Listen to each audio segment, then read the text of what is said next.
لا يتخذ المؤمنون الكافرين أولياء من دون المؤمنين ومن يفعل ذلك فليس من الله في شيء إلا أن تتقوا منهم تقاه ويحذركم الله نفسه وإلى الله المصير قل إن تخفوا ما في صدوركم أو تبدوه يعلمه الله ويعلم ما في السماوات وما في الأرض والله على كل شيء قدير يوم تجد كل نفس ما عملت من خير محضرا وما عملت من سوء تود لو أن بينها وبينه أمدا بعيدا ويحذركم الله نفسه والله رؤوف بالعباد.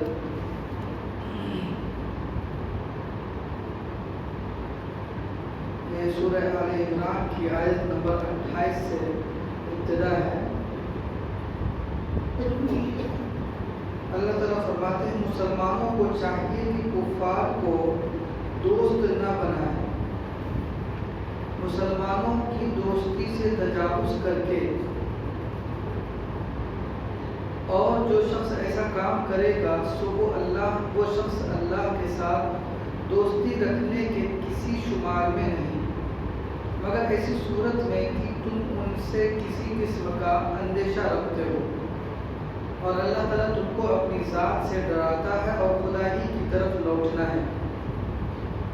اس میں اللہ رب العزت نے مسلمانوں کو یہ حکم دیا ہے کہ وہ کافروں کو دوست نہ بنائیں. یہ آیت ہے، اس طرح کی اور بھی کئی آیتیں ہیں قرآن کریم میں.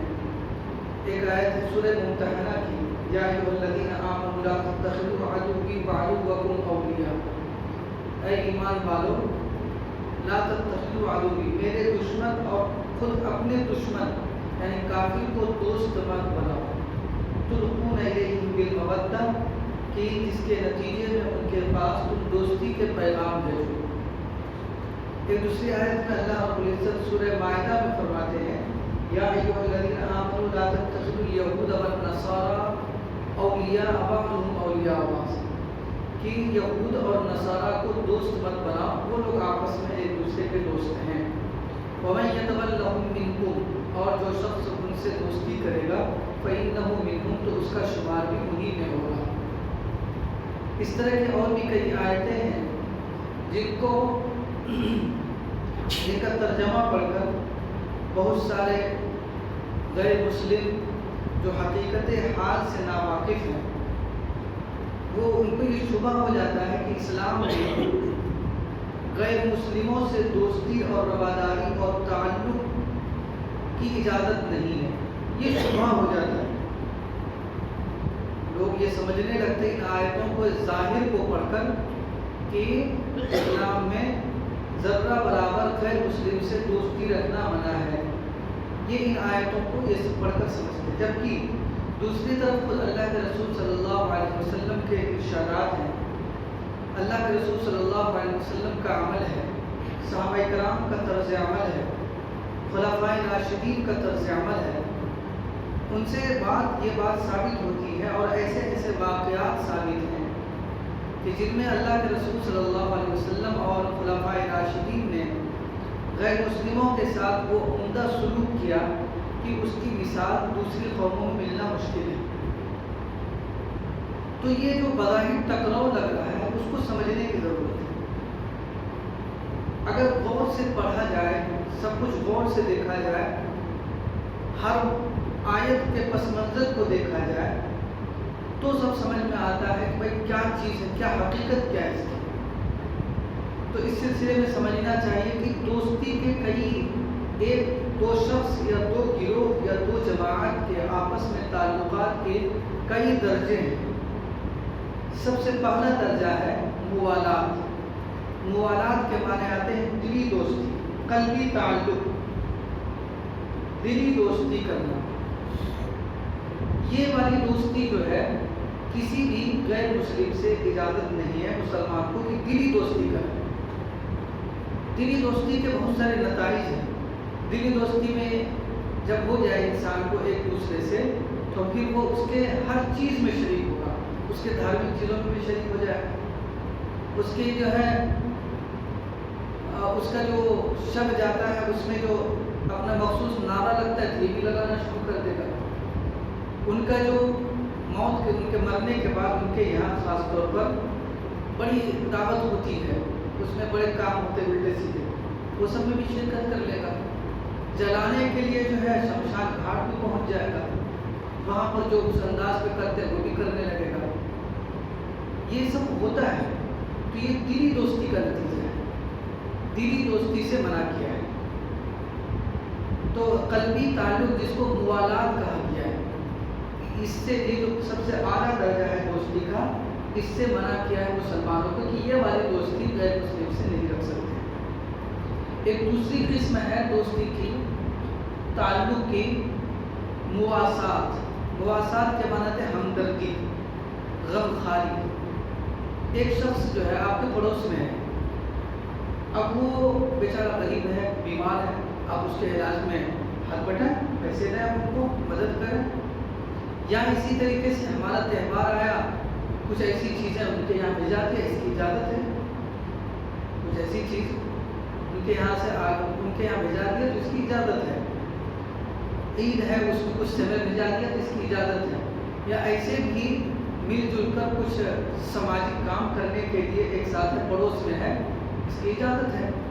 روڈ خراب ہے، روڈ کا ویوستھا ٹھیک نہیں ہے، دونوں مل کے جو ہے کام کر رہے ہیں، اس کی اجازت ہے، اس میں کوئی رکاوٹ نہیں ہے، اس کو مواسات کہتے ہیں۔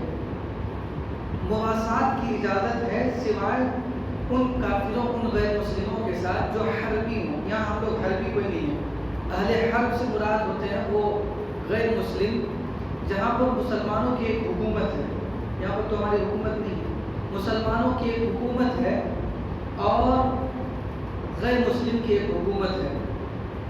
اب غیر مسلم اور مسلمانوں میں کسی طرح کا کوئی معاہدہ نہیں۔ ابھی جو دنیا کی صورتحال ہے وہ یہ ہے کہ بلا وجہ کوئی ملک دوسرے ملک پر حملہ نہیں کر سکتا، یہ بین الاقوامی جو ہے قانون بنا ہوا ہے، بلا وجہ کوئی کسی پر حملہ، اس کے لیے جواز فراہم کرتا ہے۔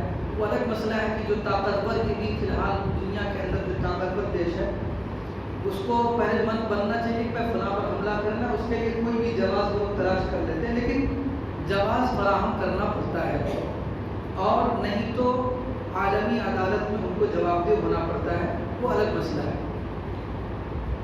لیکن پہلے زمانے میں ایسا ہوتا تھا کہ پڑوس میں کوئی ملک ہے تو اس سے دو ہی صورت ہوتی تھی، یا تو ہم ان سے معاہدہ کیے ہوئے ہیں، بھائی جنگ بندی کا معاہدہ ہے کہ ہم تم پر حملہ نہیں کریں گے، تم ہم پر حملہ نہیں کرو، تو یہ حربی نہیں ہے۔ اور ایک صورت یہ ہے کہ بھائی کوئی معاہدہ نہیں ہے، وہ بھی ہمارے کبھی کبھی حملہ کر دیتے ہیں، ہم بھی کر دیتے ہیں، دونوں میں ٹھنی رہتی ہے۔ تو وہ جو دونوں میں ٹھنی ہوئی ہے تو ایسے غیر مسلم کو حربی کہا گیا ہے۔ اہل حرب، لڑائی کے حالت میں جو ان کے ساتھ ہمدردی وغیرہ کی اجازت، مواسات والی دوستی، مواسات والا تعلق کرنے کی اجازت نہیں ہے۔ ظاہر سی بات ہے کہ لڑائی ٹھنی ہوئی تو ان سے ہمدردی کا کیجیے گا، لیکن ان کے علاوہ جتنے بھی غیر مسلم ہیں ان سے مواسات کی اجازت ہے۔ بلکہ اگر ہمارا کوئی پڑوس میں ہے اور اگر اس کے ساتھ ہم اس وجہ سے ہمدردی کر رہے ہیں کہ شریعت کا بھی یہی حکم ہے، جہاں پر پڑوسی کا حکم اللہ تعالیٰ نے بیان کیا ہے، اللہ کے رسول نے بیان کیا، وہاں پر یہ نہیں کہ مسلم غیر مسلم نیک ہے نا، بدکار دیندار گناہگار، یہ سب کی کوئی قید نہیں۔ اگر پڑوس میں پڑوسی ہونے کی وجہ سے اگر ہم اس کے ساتھ ہمدردی کرتے ہیں اور یہ اس میں نیت شامل کر لیتے ہیں کہ شریعت کا بھی یہی حکم ہے، تو اس میں ثواب بھی ملے گا، اس میں ایسا نہیں کہ ثواب نہیں، اس میں بھی ثواب ہے۔ تو یہ مواسات ہے۔ پہلا درجہ ہے موالات، دلی تعلق، اس کی اجازت نہیں ہے۔ دوسرا ہے مواسات، ہمدردی۔ قرآن کریم میں ایک آیت ہے سورہ ممتحنہ کے اندر، اللہ تعالیٰ فرماتے ہیں لا ينهاكم الله عن الذين لم يقاتلوكم في الدين ولم يخرجوكم من دياركم ان تبروهم وتقسطوا اليهم۔ اللہ تعالیٰ تم کو منع نہیں کرتے ہیں ایسے لوگوں کے ساتھ نیکی اور بھلائی کرنے کا، ایسے کافروں کے ساتھ نیکی اور بھلائی کرنے سے منع نہیں کرتے ہیں جنہوں نے